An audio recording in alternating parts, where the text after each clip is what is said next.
trabajo en Coma, en el Hospital Ciudad Garrales. Hoy les voy a hablar sobre simetría superior. Entonces, a medida que avancemos, vamos a ver los diferentes síntomas más importantes, obviamente los articulaciones y segmentos que conforman el miembro superior. Empezamos más con el hombro. Ustedes saben que el cuerpo todo es simétrico, es comparable, podemos comparar un lado con otro, ¿no? El lado derecho con el izquierdo. Es fácil darse cuenta si hay alguna alteración en la forma, en el color, en los relieves socios que pueden observarse, ¿no? Por ejemplo, como pueden ver en las imágenes, acá hay una diferencia que no es muy notoria, pero uno se puede dar cuenta que hay alguna alteración, obviamente, ¿no? Hay estructuras que son muy fácilmente palpables, como son la clavícula, el acromio. Miren, el acromio acá bien pronunciado. Obviamente esto probablemente puede ser por una alteración de atrofismo muscular, ¿no? Hipotrofia probablemente, ¿no? Y también podemos observar y palpar la escápula, ¿no? En este niño, que por ser niño probablemente tenga una alteración congénita, ¿no? Entonces, como pueden ver, solamente observando, obviamente que uno complementa con la palpación puede tener alguna idea de lo que puede estar pasando, ¿no? Ahora, es importante saber, como ustedes estamos en la parte locomotora, siempre hacer un recuerdo anatómico, de la función, de la anatomía del hombro en este caso, ¿no? Ustedes saben que es una articulación, es un tipo de artrosis que tiene amplio rango de movilidad. Y para hacer una buena descripción uno tiene que describirlo de acuerdo a los planos del espacio, ¿no? Como por ejemplo en el plano sagital, movimiento de flexión y extensión; en el plano frontal, la abducción, la aducción; y en el plano transverso, las rotaciones. Y cuando uno hace el examen, directamente puede hacer al paciente, como de esta manera, como pueden ver en esta figura que marco ahí con el cursor, para ver directamente cómo están las rotaciones del hombro, ¿no? Indicamos al paciente que se toca la escápula con el miembro contralateral y directamente estamos evaluando ahí la rotación externa. Y lo mismo sucede si es que con esa misma mano palpamos la punta de la escápula. Y directamente tenemos examinando los rotadores internos, ¿no? La rotación interna. ¿No? Obviamente que hay movimientos más complejos en el hombro, como es igual que en la cadera, el movimiento de circunducción, que no, digamos, uno no puede encasillarse en un solo plano, sino tiene que combinar los diferentes planos del cuerpo, ¿no? Como es el movimiento de circunducción. Obviamente repetirles que hay que hacer un repaso anatómico para tener una idea más clara de qué puede estar ocurriendo cuando ustedes estén en la consulta o en la emergencia de sus respectivos hospitales, ¿no? Acuérdense que el hombro tiene no solamente la escápula humeral, es la articulación, es cierto, la articulación más importante, pero también se encuentra la columno-clavicular, el externo-clavicular, está la articulación, se habla de una articulación funcional como la escápula torácica, que tiene que ver con la elevación y la extensión del hombro. Y se menciona además en este espacio importante, ¿por qué? Porque es asiento de múltiples patologías, ¿no? Cuando hablamos de lesión del manguito rotador, este espacio es importante porque es ahí donde generalmente se produce esta lesión del manguito rotador. Nuevamente, repaso anatómico, conocer parte del manguito rotador y tener presente que acá atraviesan estructuras importantes como el plexo braquial, la arteria subclavia que se convierte en la arteria humeral y así sucesivamente. Entonces vamos a ver que van a diferentes lesiones que puedan presentarse y se va a traducir en síntomas y signos importantes que uno tiene que aprender a reconocerlo, como son las fracturas, la luxación, que es la vena humeral, la lesión más frecuente de todas las lesiones que se producen en el cuerpo humano, lesión del manguito rotador y otras lesiones que encajan dentro de lo que se denomina el síndrome de hombro de revolución general. En cuanto a las fracturas, una fractura de clavícula, que es de las más frecuentes, es fácilmente detectable, ¿no? Ustedes pueden ver ahí en la imagen ahí superior, la deformidad que es muy notoria, el paciente viene con mucho dolor, y si uno palpa, obviamente, además de lo que siente el dolor, el paciente va a sentir probablemente cierta crepitación, ¿no? Están también las fracturas del húmero proximal, como pueden ver en la imagen gráfica, y dependiendo de la extensión de la fractura o lo complejo que sea la fractura, esto va a traducir como consecuencia, obviamente por el sangrado que produce la fractura, un equimosis importante, como ven acá, que según la extensión o la gravedad puede invadir inclusive la región pectoral, y esto se denomina el signo de Kennedy. Es importante que lo sepan. Además de las fracturas que son menos frecuentes, como son las fracturas de la escápula, fracturas de los adenoides, que no les digo básicamente por frecuencia.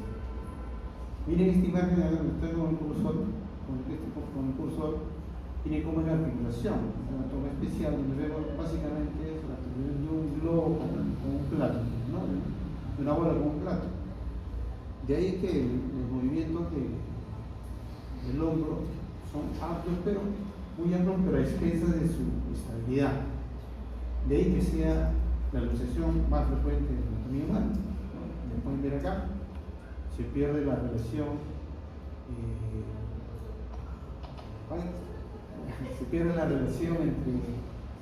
entre la cabeza, el útero y el adenoide, como pueden ver acá, ¿no? Y produce una deformidad bien marcada. Lo que era el hombro de borde redondeado, como pueden ver acá, miren, se vuelve filudo, angulado, con mucho dolor. El paciente viene, miren, en esta postura acá. Esta es la postura antártica que se produce cuando tengo una fractura de clavícula, una fractura de hombro, una luxación. El paciente viene con esta postura. Esa postura se llama la postura de Saba. Ahora, acá hay un signo importante que me imagino que ustedes han escuchado en su guardia, en consulta, que es el signo de la charretera.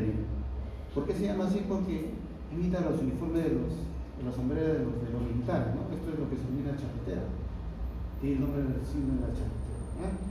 Acuérdense, el signo de charretera, luxación le número. Les menciono eso porque a veces se confunde con esta luxación que le sigue en frecuencia, como es la luxación acromioclavicular. Acá nos da el signo de la teclepiana, ¿no? Como pueden ver en la imagen radiográfica, se luxa la articulación, se eleva, se rompen los ligamentos, se eleva la clavícula, y al tratar de reducir, hacemos la presión y efectivamente reducimos, y si lo soltamos nuevamente, se luxa, ¿no? Ahí la semejanza con una teclepiana. Se tiende a confundir a veces con la luxación anterior, sobre todo en personas de mayor peso o atléticos, se tiende a confundir con el signo de la charretera.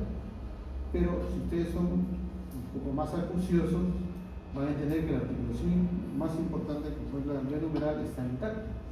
Entonces este paciente probablemente va a tener, si uno lo examina, están en las rotaciones, la aducción probablemente estén presentes sin que el paciente muestre alguna dificultad. Probablemente al hacer la reducción o la elevación del hombro se presenta dolor, ¿no? Pero básicamente es este signo que marca esta luxación. Tenemos las lesiones de magnéticos rotadores, que puede ser, que nos va a traducir, puede representar un sinnúmero de signos, ¿no? La idea tampoco es llenarlo de signos y de nombres, ¿no? Sino que conocer que de ellos, de magnéticos rotadores, que les decía, estas son las sudas más importantes porque supraespinoso es el que más se da, ¿no? Que puede tener un síndrome de pinzamiento debido a la forma de la acrómio, miren, que puede tener tendinitis por el excesivo uso, a veces cargar peso, maniobrar de forma repetitiva, que produce una tendinitis y que puede conllevar inclusive hasta una ruptura, ¿no? Lo importante acá es saber reconocer que sí estamos ante una lesión de magnético rotador, ¿no?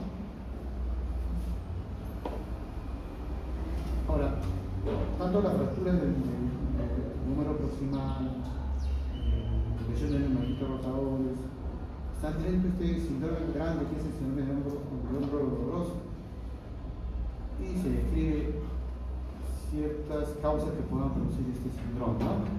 De la que hemos visto son básicamente el patrón periarticular, como son las lesiones tendinosas, que puede ser por rotador, puede ser una tendinitis de la porción larga del bíceps, puede ser una bursitis, o puede tener también como causa un patrón articular, artrosis propiamente dicha, articulación, y se menciona inclusive lo que es el hombro congelado. No se sabe exactamente la causa del hombro congelado, por alguna razón la cápsula se fibrosa y produce gran indentación funcional, se ve de difícil tratamiento. Y también existen las causas extrínsecas que no tienen nada que ver con otras, pero por irradiación se produce alguna lesión, alguna manifestación en la nivel del hombro, ¿no? Puede ser una cervicalgia, una lesión de la columna cervical que pueda de alguna manera hacer una irradiación y con molestias en el hombro. Bajamos un poquito más, nos encontramos en el brazo. En el brazo fácilmente detectables, lo más frecuente son alteraciones de su alineación, como vamos a ver, y esos son debidos básicamente a las fracturas, debido a la fractura de la diáfisis del húmero. Como pueden ver ahí, nos da, como sabemos, unos síntomas clásicos de una fractura, aumento de volumen, equimosis importante, limitación funcional. Miren las imágenes radiográficas. Y le menciono sobre todo esta imagen de acá, en el ángulo inferior derecho. Esta imagen, miren, es una mano péndula, ¿no? Probablemente por una lesión medio radial, ¿no? Por eso siempre en las rutinas de general siempre hay que investigar, explorar si por sí existe el paciente ya con una lesión del nervio radial que puede producir una limitación a la extensión de la muñeca, o que no la tenga y que pueda ser producida inclusive por la cirugía misma. Hay que tener cuidado con eso, ¿no? El hecho de tener la fractura siempre hay que descartar una lesión del nervio radial, ¿no? Se menciona que hasta el 20% de la fractura puede conllevar al menos una neuropraxia del nervio radial. Eso hay que tenerla presente. También aquí encontramos las lesiones de la porción larga del bíceps. Están las tendinitis. Acuérdense que las tendinitis se producen por movimientos repetitivos. Se menciona que existen microtraumas a nivel de lesión tendinosa. En el caso de la porción larga del bíceps, se produce dolor a nivel de la correa bicipital. Uno puede, a la palpación puede exacerbar el dolor, o puede ser esta maniobra, como pueden ver acá en la imagen del cursor ahí.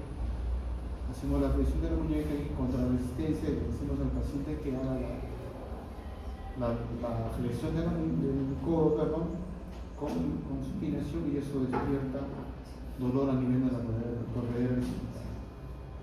Existen también las rupturas. La ruptura de la porción larga del bíceps. Al romperse, obviamente se retrae toda la musculatura y va a formar este signo, ¿no? Es el signo de Weber o también el signo de Popeye, ¿no? Es un personaje que no lo conocen, ya tiene su historia. Nos encontramos en el codo, así como en el hombro, hay estructuras que son fácilmente palpables, como son las tuberosidades, como son la epitrópia, el epicóndilo, el odécano, que va a conllevar como vamos a ver, a lesiones bastante frecuentes. Nuevamente repetirles el paso anatómico, ¿no?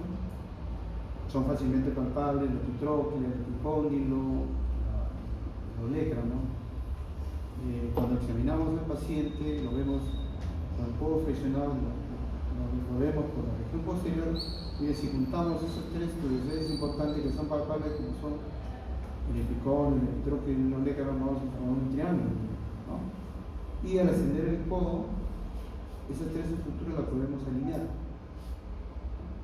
¿Por qué le menciono eso? Porque las fracturas que se producen o lesiones a nivel del codo, una forma de identificarlo es si efectivamente este triángulo persiste o desaparece por la lesión.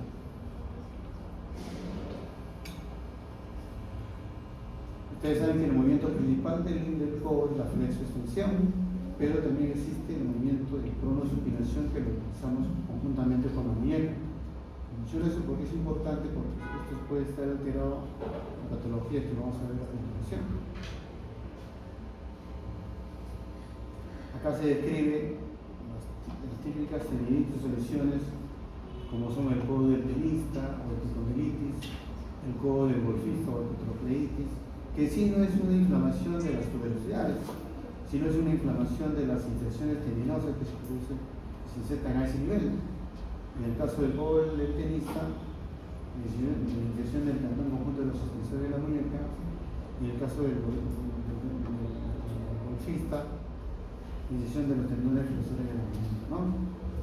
A veces el paciente a veces viene con dolor justo en el nivel de la tuberosidad, el epicóndilo o epitroclea, y a veces exacerbamos ese dolor haciendo nuevamente contrarresistencia.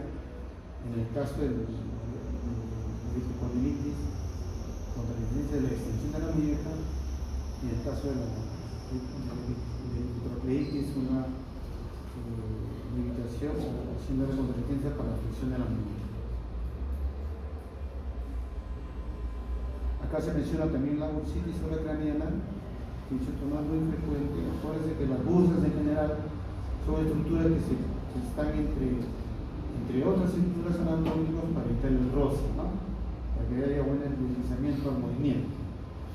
En este caso de la bursitis supracraniana, existe la bursitis que se encuentra entre la piel y el hueso. El paciente que está mucho tiempo boca abajo, con el codo presionando el suelo constantemente, puede ser los mecánicos, gente que trabaja con bastante tiempo apoyado el codo, y eso va a producir aumento de volumen, todos los signos de fibrosis a este nivel, y eso se denomina bursitis sobreprominente. Obviamente la función del codo va a estar, si uno repetirle la función que es la flexo-extensión, va a estar conservada en el caso de una bursitis. Otra patología que es también bastante frecuente es la luxación posterior del codo, ¿no? Se ve la relación del órgano con la trópea, el número, y nos da, obviamente, esta manifestación de dolor, de coger el brazo produce dolor. Y miren, si uno lo ve posteriormente, ese triángulo que yo les hablaba desaparece, ¿no? Desaparece ese triángulo, ¿no? El triángulo negro. Y básicamente es por la luxación. Acá también se menciona lo que es el codo lineado, también lo denominamos promoción dolorosa, y se produce generalmente en niños menores de 5 años, donde sufren tracción por el cuidador, en este caso, que puede ser, o después se llama codo lineara, que puede ser el hermano, el papá, la mamá, y es decir, tracción, como pueden ver acá en las imágenes, y eso se menciona que puede producir una subluxación de la cabeza cerrada, ¿no? Como pueden ver la imagen acá, el paciente viene generalmente a la consulta, a la emergencia, con el codo bloqueado, con dolor, ¿no? Con mucho dolor, y ustedes no sé si han tenido la oportunidad de ver esta patología, que es muy fácilmente reducible, ¿no? Solamente se hace lo contrario, se cierra esta tracción con supinación, y haciendo eso nomás, el codo vuelve a circular, y el paciente recupera nuevamente la movilidad, es como si no hubiera pasado. Uno le puede tomar la radiografía y la radiografía no se ve la superposición.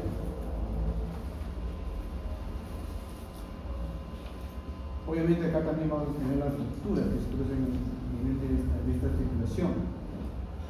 Puede haber fractura del olecrano, fractura de la cabeza radio, fracturas en este caso que son bastante frecuentes en los niños, como son las fracturas suprarromboides, ¿no? Las fracturas que se producen en la pared tuberal inmediatamente por encima de las tuberosidades, y se produce la fractura suprarromboidea del húmero distal, como pueden ver acá en las imágenes.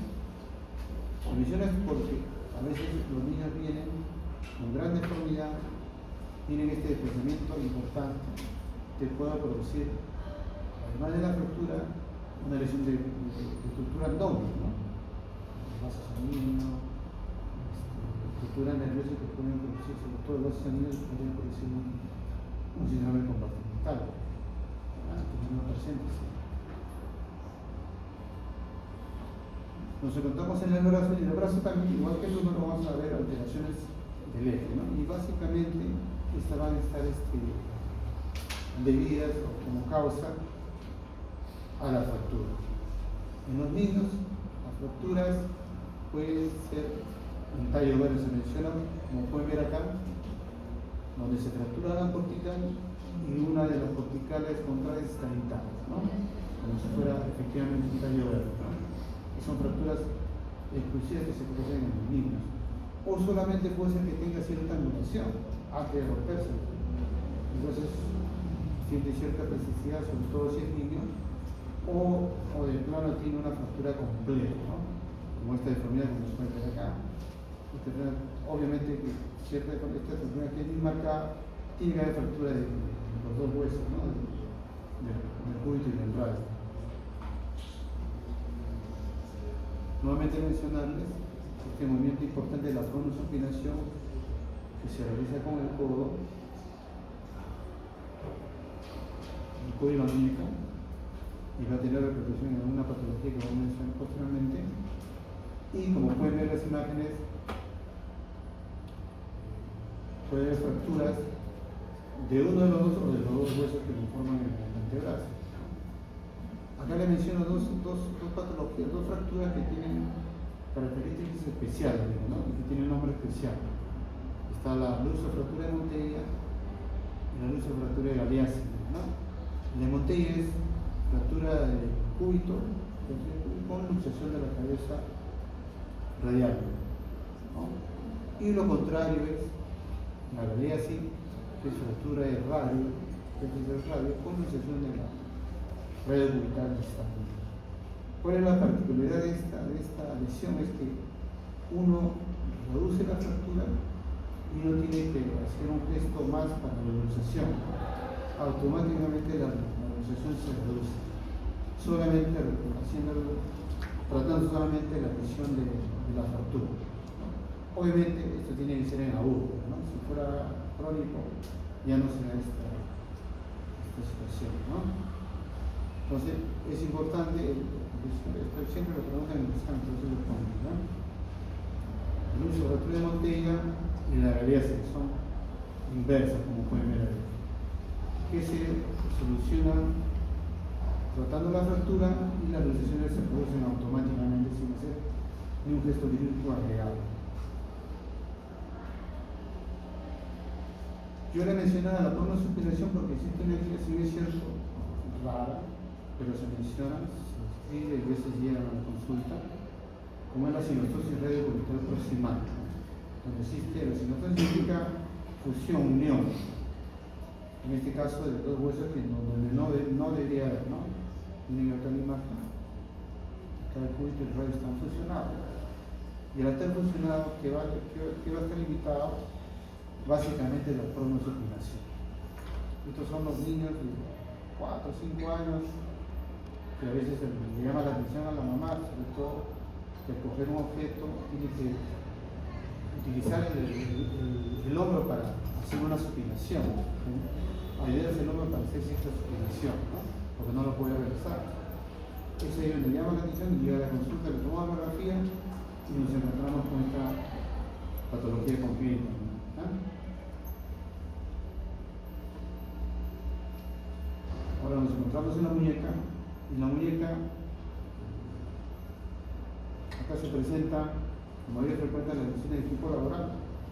Han escuchado hablar de las lesiones traumáticas que se producen actualmente en los pacientes, en los trabajadores albañiles, carpinteros, ¿no? Los que se ponen tanto en la mano como en la muñeca, como vamos a ver las imágenes, y las fracturas que se producen por osteoporosis, sobre todo en las personas que se vean, a mujeres sobre todo, ¿no?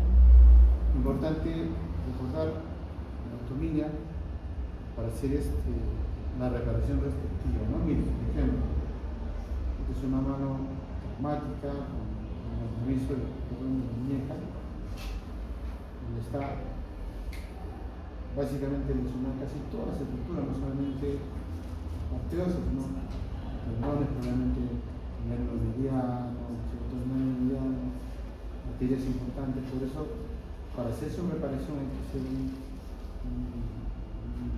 el paso anatómico, cómo te voy a tratar esto. Y lo mismo sucede con los extensores de la muñeca, ¿no? Uno que conocer, ¿no? Cómo voy a hacer para hacer la grafía de los tendones, sobre todo, ¿no? ¿Cuál cabo va con el cabo, ¿no? Hay que recordar eso. Acá también vamos a tener, vuelvo a repetir, las fracturas de muñeca, son las fracturas radiodistal, que son de las más frecuentes, son las que siempre llevan a la consulta. Hay que recordar siempre las estructuras óseas que conforman la muñeca, de ellos por importancia y por frecuencia, en la distal, hay reparos anatómicos, radiográficos sobre todo, que hay que tenerlas presentes, sobre todo a la hora que uno hace una reducción de muñeca, para establecer si es una reducción que va aceptable o no. Bueno, esto lo van a ver mejor cuando van en el cemento de una muñeca. Para mencionar que acá se produce la fractura más frecuente que tiene nombre, la fractura de Colles, ¿no? Miren, que da una deformidad bien característica que se denomina el dorso de tenedor, ¿no?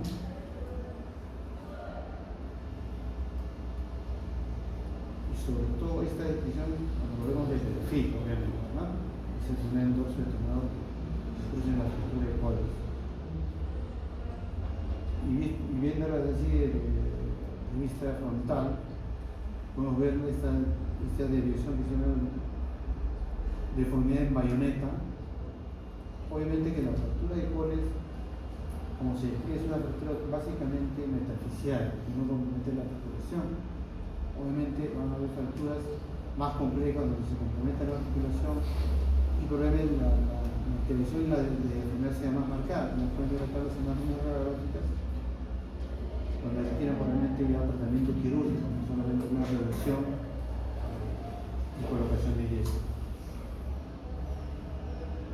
Acá también se describen los quistes sinoviales, como son los gangliones, ¿no?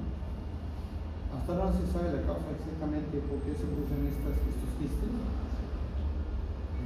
que son bien evidentes cuando uno los ve, y hacen síntomas o producen dolor básicamente por su crecimiento, se expanden y presionan, obviamente tiene que presionar una estructura nerviosa que produzca dolor.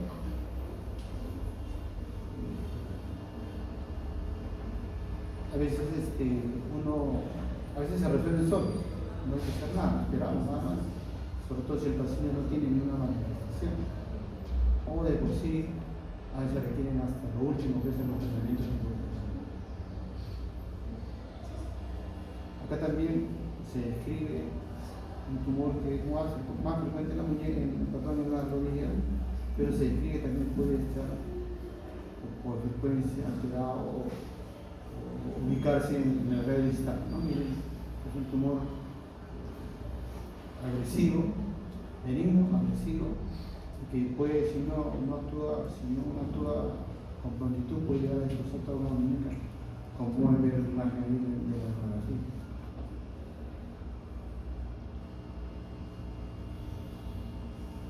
En cuanto a la palpación, acá también vamos a describir una patología también con bastante frecuencia que se describe como es el síndrome túnel carpiano. Entonces, el túnel carpiano es una estructura conformada obviamente por los huesos de la muñeca de una mano y que puede transcurrir los tendones y también en una mediana, ¿no? Y que cuando se estrecha ese espacio, va a producir este síndrome y va a producir alteraciones del recorrido del nervio mediano, como pueden ver, ¿no? Que son básicamente el entumecimiento, anestesia, dolor, y que uno puede despertar esas molestias haciendo el signo de Tinel o Tinel. Uno puede percutir a nivel, como pueden ver ahí, con un martillo de reflexo o solamente con la misma mano, con el mismo dedo, y uno puede despertar las alteraciones aumentar las alteraciones que producen esta condición, ¿no? Lo mismo sucede con el signo de Falco, ¿no? Como pueden ver la imagen ahí, se pone las manos así, por codo flexionado, por las manos flexionadas, y que en menos de un minuto ya empieza a sentir la molestia, ¿no? Con normal sería que después de pasado ese minuto uno puede sentir alguna activación, alguna manifestación. En el caso de estos pacientes, antes del minuto ya están padeciendo las molestias, el recorrido del minuto.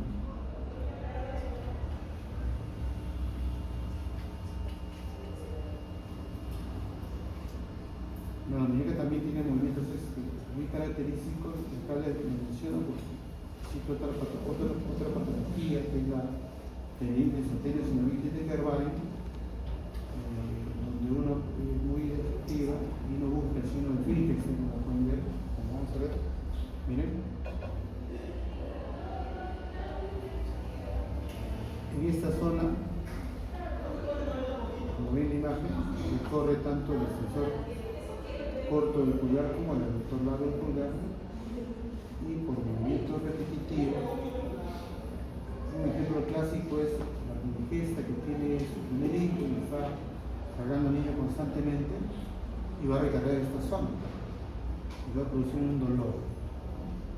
A veces este dolor es fácilmente palpable, pero a veces hay que estar seguro de que estamos ante esta tendinitis y hacemos el signo de Friedrich, que se puede ver ahí. Cogemos el pulgar con nosotros con los 4 dedos y hacemos la deviación cubital, ¿no? Al hacer este movimiento de deviación cubital, despertamos el dolor al estudiante, ¿no? O sea, estaremos hablando de un Friedrich positivo, ¿no? Que nos dice que estamos ante una tendinitis Carvalho.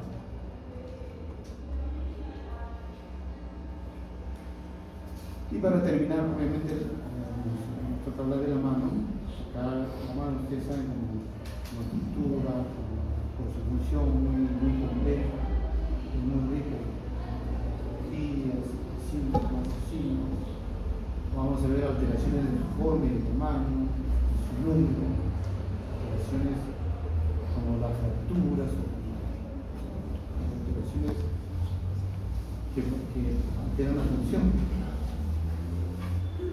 Por ejemplo, miren acá, en cuanto al tamaño, se describe la cardialia, que si bien es cierto no lo manejamos nosotros, ¿no? Porque es un problema básicamente hormonal, lo maneja el internista, el endocrinólogo, nosotros no. Lo que sí nosotros tratamos es la macrodactilia, ¿no? Es un crecimiento excesivo por una hipervascularidad probablemente, y sobre todo del segundo y tercer dedo, ¿no? En un comienzo uno puede tratar esto como siendo una reducción del tamaño, porque a veces es tanto el crecimiento que uno a veces llega a amputar estos dedos, ¿no? Porque dificulta la función de la mano. O sea, la polidactilia es el número, como pueden ver esta mano, no solamente la polidactilia puede ser por aumento de parte de glande, sino puede ser en un radio completo, ¿no? Falanges en el recorrido. Es la polidactilia. Y también tenemos la sindactilia, ¿no? Que es la unión, la fusión de dos o más dedos. Igual, esta unión puede ser solamente de partes blandas, piel nada más podría ser, o también hay función ósea, hay función de falanges, ¿no? Que hace el procedimiento más complejo. Esta entidad que realmente es rara se describe por lo relativo que es la contractura de Dupuytren, que hasta ahora no se conoce la causa, ¿no? Obviamente que hay factores que contribuyen a esto, personas que con cierta enfermedad como la diabetes, la artritis reumatoidea, el hipertiroidismo, que se menciona que podrían ser podrían producirse esta alteración como es la contractura de Dupuytren, ¿no? La fascia palmar por alguna razón empieza a fibrosarse, a formar nódulos, y con esos nódulos empieza a atrapar los tendones flexores del cuarto y quinto dedo sobre todo, ¿no? Es una lesión progresiva, ¿no? A veces hasta limitante. Si uno no actúa con tiempo, esto acaba en amputación de los dedos. Porque imagínense, yo no puedo coger las cosas y tengo mi dedo así. Es imposible. Están los nódulos artrósicos, ¿no? están los nódulos de Bouchard, de Everett, que lo vemos en pacientes con artrosis en general, pacientes que tienen artrosis de cadera, de rodilla también pueden tener artrosis de pie, también la artritis reumatoidea también puede presentar artrosis, pero en ellos más frecuentes son los nódulos de Bouchard, la artritis reumatoidea. En los pacientes que tienen familia de artrosis más frecuentes son los nódulos de Everett. Obviamente existen manos reumáticas, como pueden ver ahí, que es bastante llamativa. Yo supongo que ustedes habrían visto una mano reumática, en este caso cuando se altera la articulación metacarpofalángica con la lesión pubical de los dedos, doloroso y que a veces acaban en colocación de prótesis. Y a la inspección y a la palpación, además, vamos a encontrar ciertas características de los dedos con nombre propio, ¿no? Acá también se mencionan los gangliones también, los gangliones pueden partir de una articulación o de una vaina tendinosa. Si es una vaina tendinosa también puede estar en la mano, pueden ser en las manos. Están las paroniquias, como pueden ver acá en la imagen, donde que es una inflamación, hasta infección en el lecho miliar. Básicamente el tratamiento es con antiinflamatorio, antibióticos, no es suficiente. Están las fracturas, obviamente, la fractura de falange, metacarpiano, hay incluso también la luxación, igual toda la luxación tiene que ser reducida, ¿sí?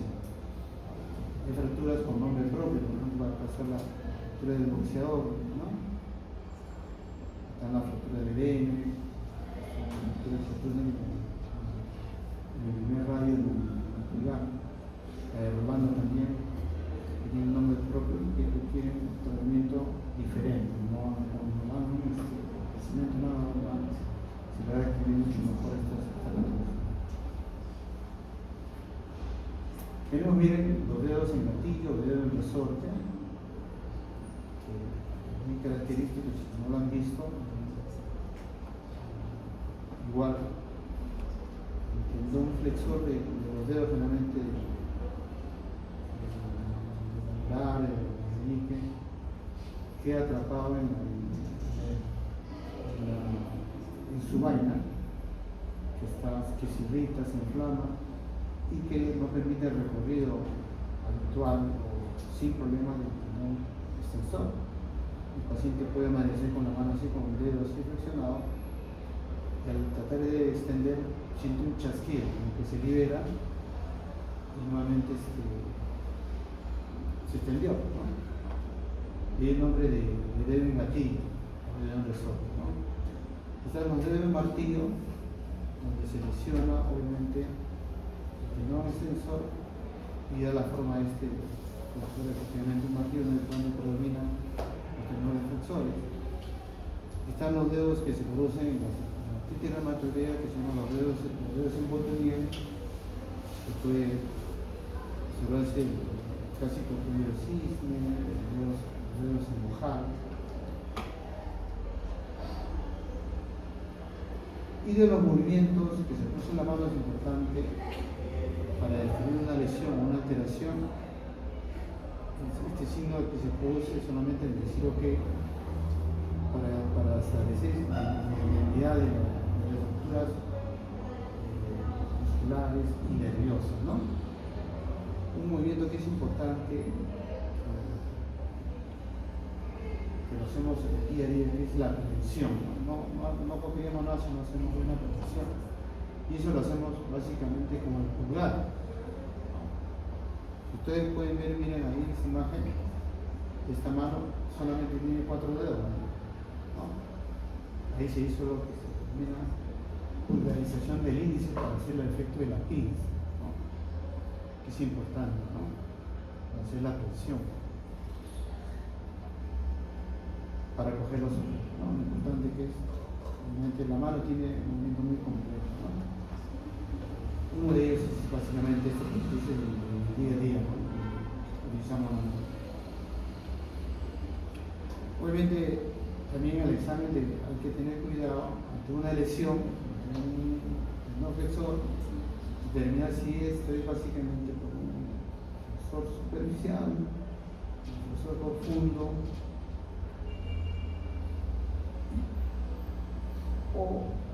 y también tener en cuenta que hay extensores propios, ¿no? Como pueden ver ahí, el índice del muñeco. Ahora, las enfermedades congénitas como la sincitilia, pueden venir juntas, ¿no? Por ejemplo, acá, como pueden ver acá, la polisincitilia, ¿no? No solamente en la mano, también puede haber en los pies. Puede ser que las enfermedades congénitas a veces vienen juntas, ¿no? Vienen separadas.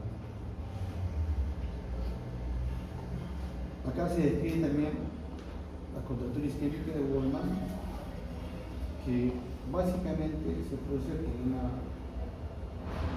si que no han visto, a medida que pasen a práctica, donde vean un síndrome compartimental, y esta es una secuela de un síndrome compartimental, ¿no? Que nunca se detectó, y que produjo daño, ¿no? Muscular y nervioso, como es así, ¿no? Viene la división, la difícil manejo. Básicamente esta es la mano casi inútil, ¿no? No poder saber o funcionar, y básicamente es debido a un mal manejo.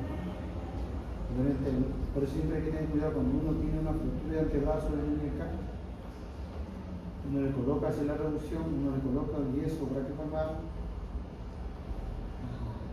y siempre hay que decirle al paciente que tiene que rezar si tuviera dolor excesivo, si los dedos están cianóticos, todo eso, ¿no? Enfermedad distal, siempre se hay que decirle al paciente que si no pueda producirse alguna o instalándose un síndrome compartimental, y siempre hay que tener cuidado. Y para terminar, hay que recordar siempre la fase anatómica de las estructuras óseas, tendinosas, nerviosas, sobre todo para describir las lesiones que se puedan producir, ¿no? Y dar estos nombres propios, como pueden ver ahí, la mano del predicador, si existe una lesión del nervio mediano, la mano en garra o mano signa, la lesión del nervio cubital, o la mano péndula caída, como hemos visto, se describe una lesión del nervio mediano. Bueno, eso es todo. Si tuvieran alguna pregunta.